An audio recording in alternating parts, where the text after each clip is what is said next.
Hello?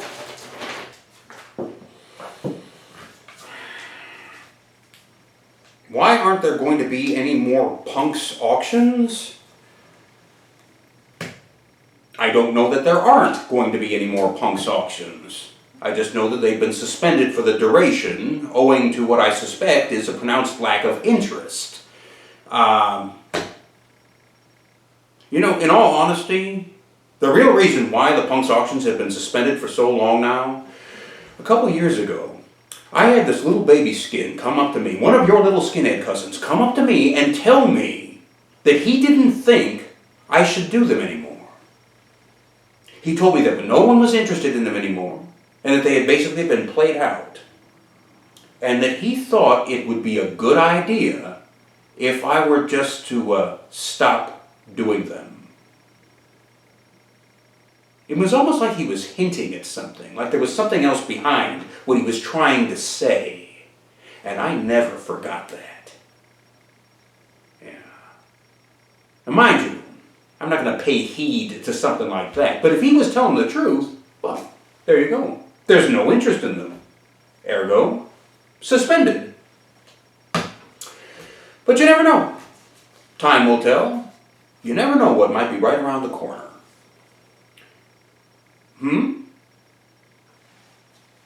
Who was that little baby skin that came up and said this to me? It would serve him right if I told you.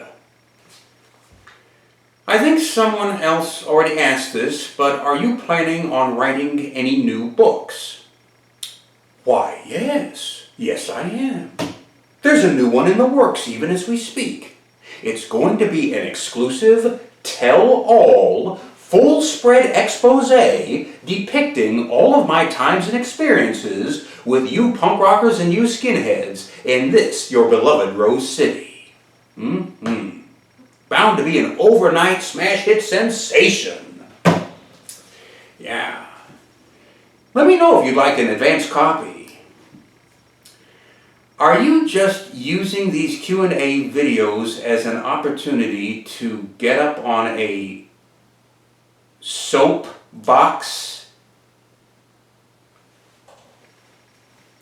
A soapbox? Let's take this by the numbers. I'm not standing up, I'm sitting down. And I'm sitting down in a chair. This is a desk and a chair combo. There are no soapboxes here in this office. Neither are there any lecterns or pulpits.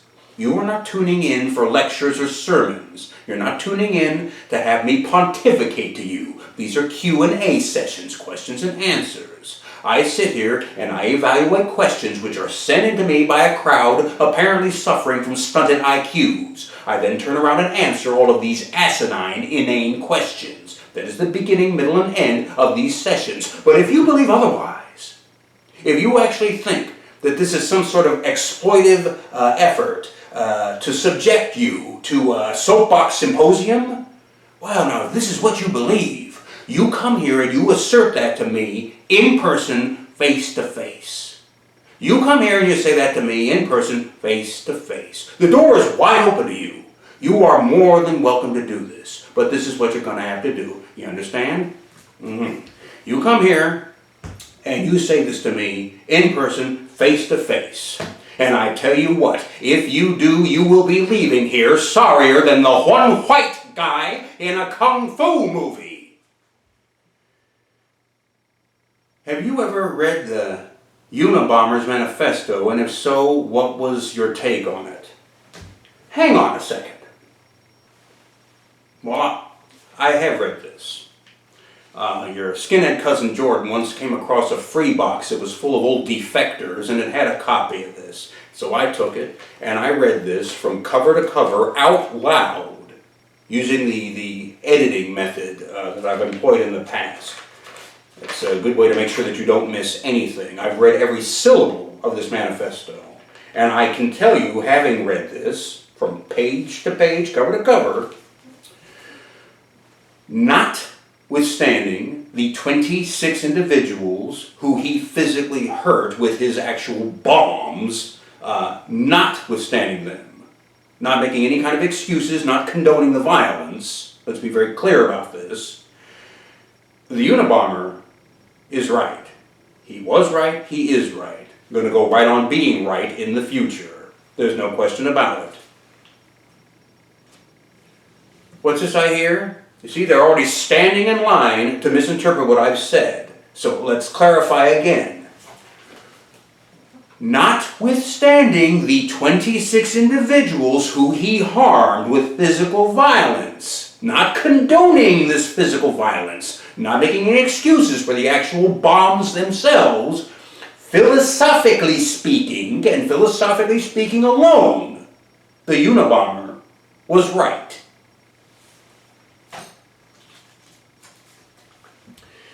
Is it true that you once drank rubbing alcohol because you ran out of your regular booze?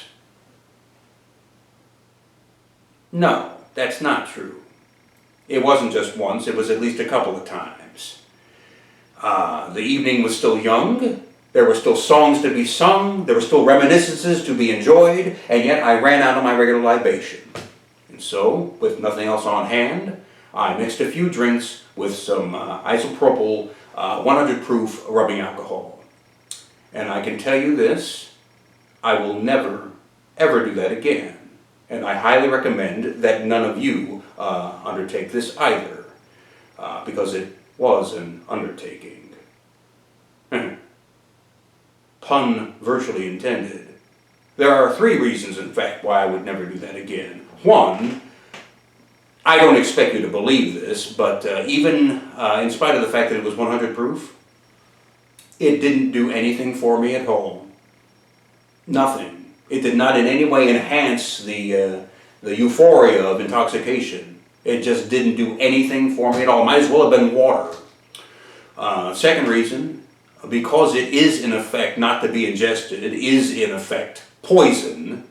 You know, you get rubbing alcohol on your skin, you can feel that. You can feel the sensation, the stinging, painful sensation, the burning.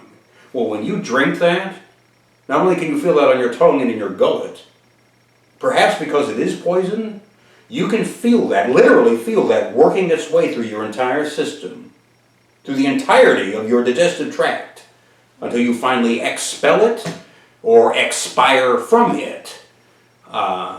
Yeah. You can feel that poison the entire time it's in you. But the third reason, the main reason why I will never do that again, let me tell you something. Rubbing alcohol, in terms of its taste, it makes a god-awful cocktail.